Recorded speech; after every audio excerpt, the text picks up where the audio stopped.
A pleasant morning, everyone, and hello, my grade 11 senior high school student. I'm Miss Lorena Silerio, your science teacher for today. Welcome to our Earth and Life Science class. I want you to be eager, warm, and participate actively in all our activities and discussion.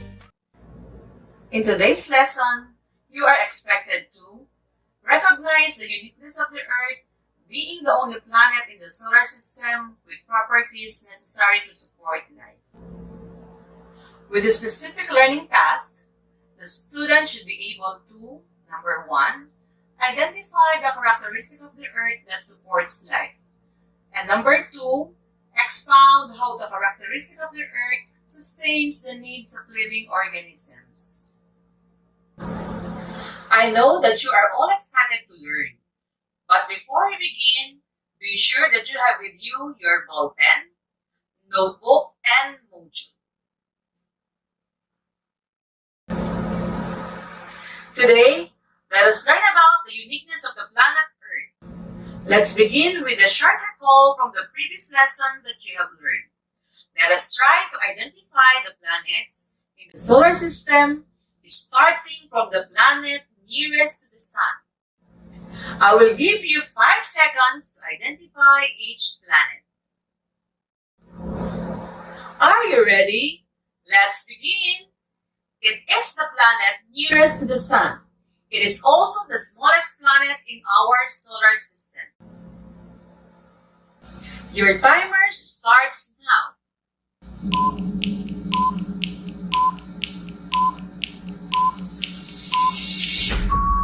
Your time is up.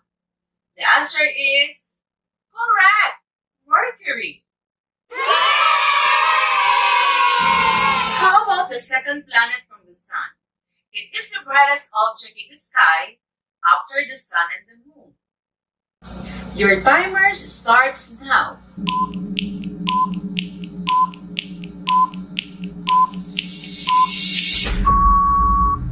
Your time is up. If your answer is Venus, then you're right. Then, what planet is next to Venus? It is the only planet known to have life on it.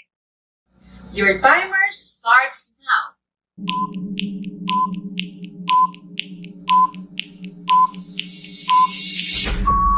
Time is up. Good job! The answer is our very own planet Earth. Next, it is the 4th planet from the Sun.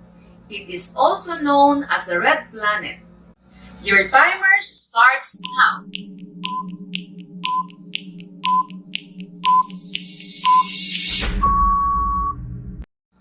Time is up.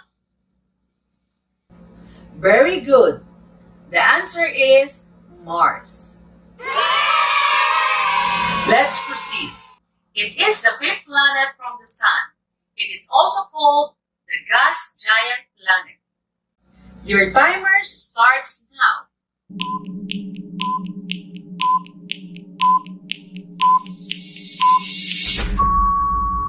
Time is up.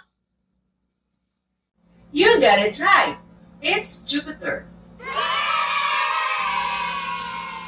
Next, it is the 6th planet from the Sun. It is best known for the bright, beautiful rings that circle its equator. Your timer starts now.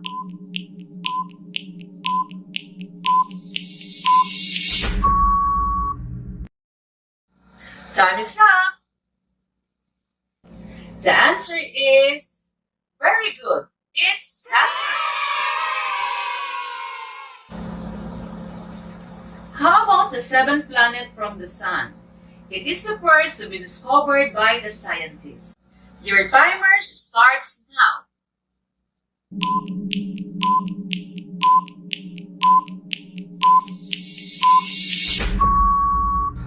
Time is up.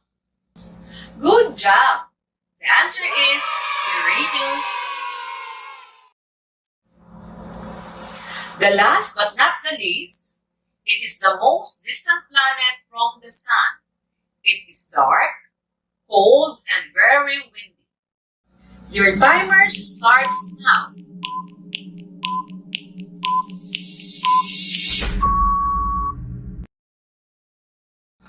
Time is up. This planet is called Neptune. Well done, class. I think you are now ready and excited to our new lesson. Am I right? What's so special about Earth? Earth is just one of the 8 planets in the solar system orbiting around the Sun. But what makes our planet so seemingly unlike than the other? Today, we will be answering extraordinary question. What's so special about the planet Earth? Ano nga bang meron sa Earth na wala ang ibang planeta? Maybe most of you will answer that it is because of the existence of life. Of all the planets we are aware of, Earth is unique and distinct. Many other worlds in our solar system or beyond are too hot, too cold, too dry, too barren, too big, or too small to support life.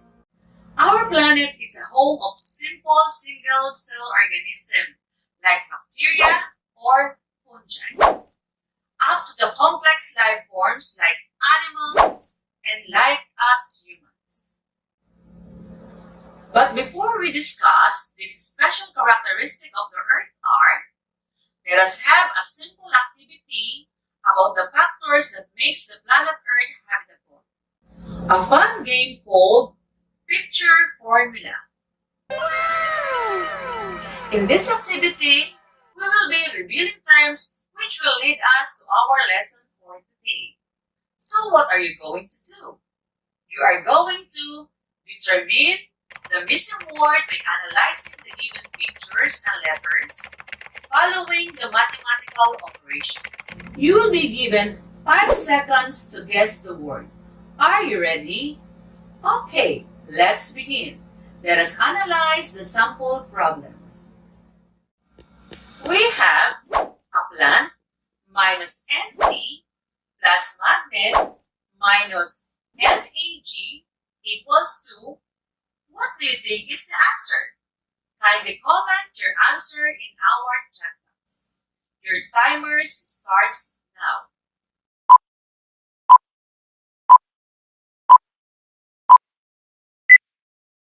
Time is up. The correct answer is planet. Very good. Are my instructions clear? Kindly click the heart react if my instructions are all clear to you.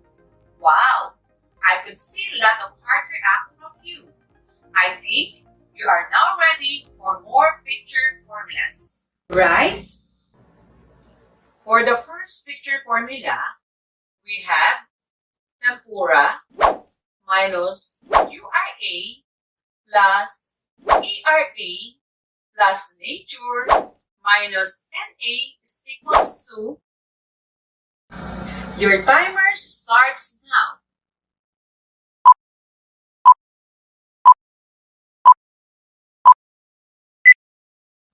Time is up.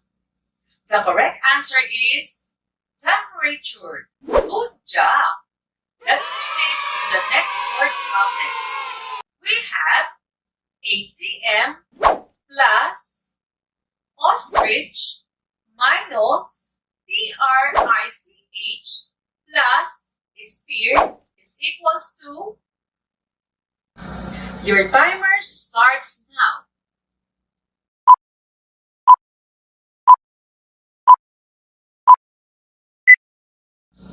Time is up.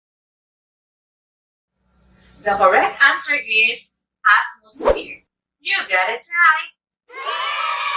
For the third word, we have N3 minus PRY plus ER plus foggy minus FOG is equals to. What is your answer? Kindly comment your answer in our chat box. Your timer starts now.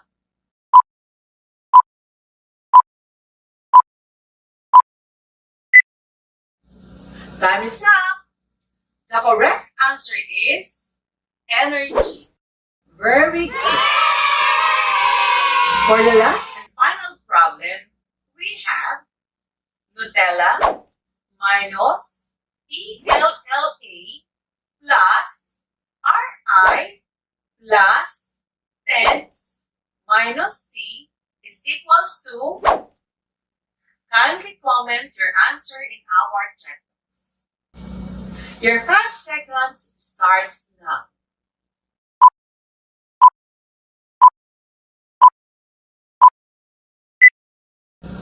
Time is up. The correct answer is nutrients. Good job.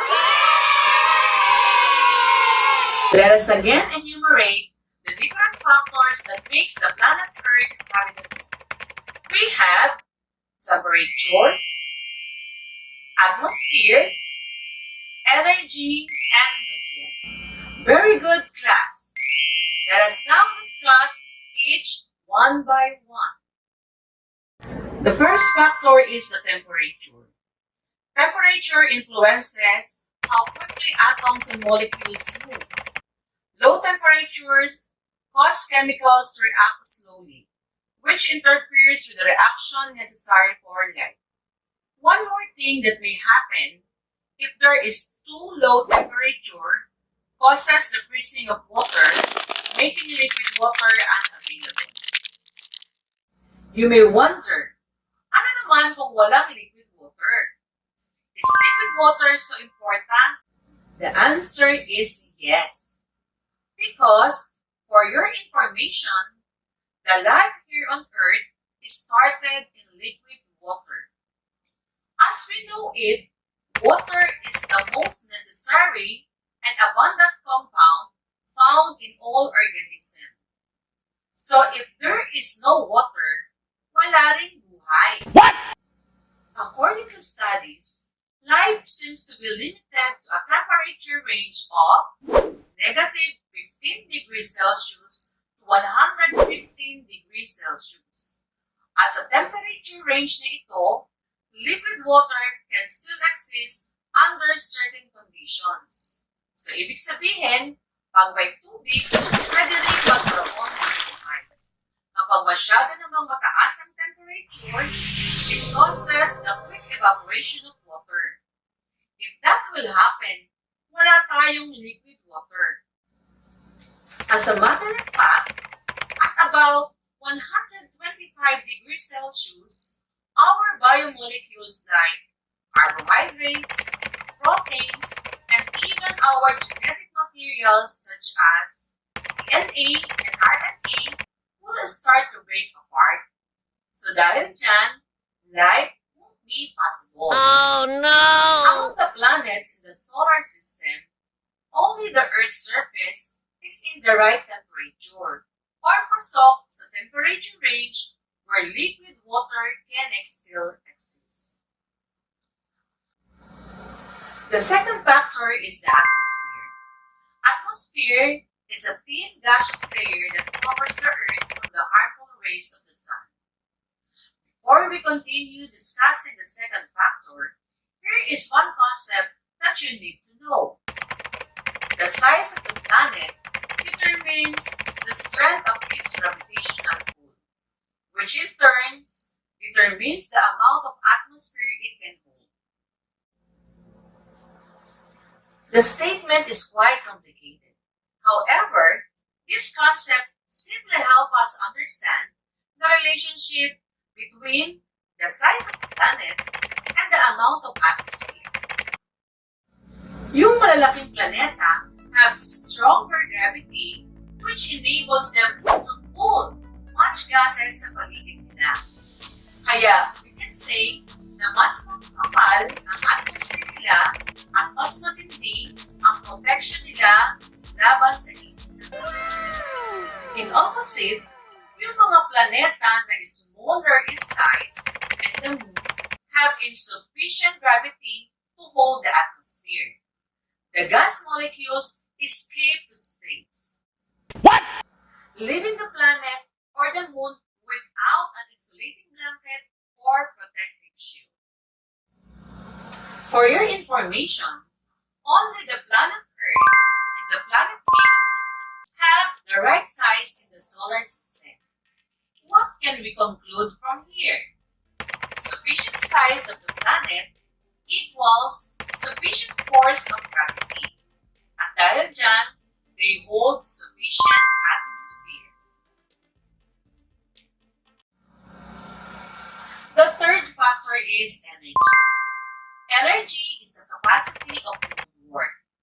Example, light energy from the sun and the chemical energy present from the food that we eat. When there is too little sunlight or few chemicals that provides energy to cells, such as iron or sulfur, organism will die. Oh no! It is a problem if there is too much light energy that can make a planet Earth too hot, or there will be too many harmful rays such as ultraviolet. This is true to the inner planet because they are closer to the sun. For life to exist, what we need is steady input of light energy or chemical energy in order for cells to perform necessary processes to sustain life. The fourth factor is nutrients. Nutrients used to build and maintain an organism's body. Nutrients are chemical substances used by organisms to survive, grow, and reproduce. Paano kung walang nutrients? If there are no chemicals to make proteins and carbohydrates, syempre, organism cannot survive, cannot grow, and cannot reproduce. Oh no! And those planets that do not have transport system to deliver nutrients to each organism, like water cycle or volcanic activity, cannot support life. Also, when nutrients are spread so thin that they are hard to obtain, like those of gaseous planet, life cannot exist. No problem naman tayo if there are too many nutrients. However, too much active transporting system is a problem, such as constant volcanism on Jupiter's moon or the churning atmosphere of the gas planet. It interferes with an organism's ability to get enough nutrients. On the other hand, almost all the terrestrial planets, like Earth, have the same chemical makeup, so nutrients always present. However, Earth have water cycle and volcanic activities that can circulate and replenish nutrients to organism. And because of that, sa Earth lang ang saka lang. Amazing! Those are the four factors that make the planet Earth planet. I hope you learned a lot today. And to determine your learnings for today's lesson, let us have a short quiz. For this, we will be using the quizzes application. You may start answering the quiz with your own by entering the game code posted on your group chat. For those who do not have quizzes application, you can still answer the quiz by writing the correct answer in your notebook. Here are the questions. Are you ready? Let's begin. First question. Why is Earth called the living planet? Choices. Letter A. It has life mechanism. Letter B. It has carbon dioxide in the atmosphere. Letter C. It has water and atmosphere. And letter D. It has atmosphere that supports oxygen. The correct answer is letter A. It has life mechanism. Very good. For the second question, which of the following best describe the surface of the planet Earth? Here are the choices. A. A thick layer of hydrogen gas. B. Cold, rocky, and covered with red dust. C.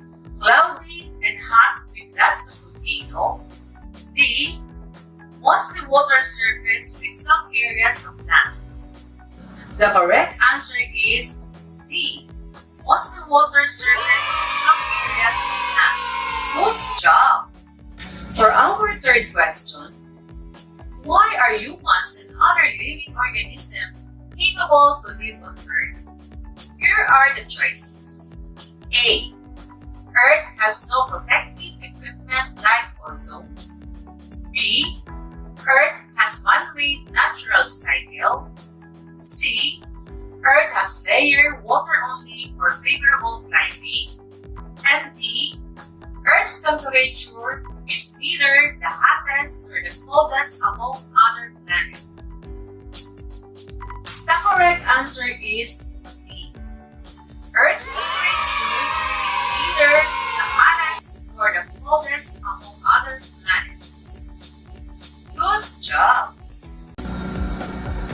Fourth question. Planet Earth is considered as blue planet. Which of the following best describe the surface of the planet Earth? Here are the choices. A. Earth has atmosphere. B. Earth is covered with red dust. C. Earth has mostly water on the surface. D. Earth has lots of volcanoes. And the correct answer is C. Earth has mostly water on the surface. Very good. For the fifth and last question, how much energy is needed by the planet for life to exist? Here are the choices. Letter A, too little light and chemical energy. B, too little light energy and much chemical energy. C, too much light and chemical energy. And D, steady input of light and chemical energy. The correct answer is D, steady input of light and chemical energy. You got it right! Congratulations, class! You did great today. You are truly a sci-fantastic students. I'm pretty sure that you can all answer the activity in your modules correctly. Remember, you have to read and analyze the question very carefully before you answer. Once again, I'm your Mom Lirio, saying have a wonderful day and see you next time!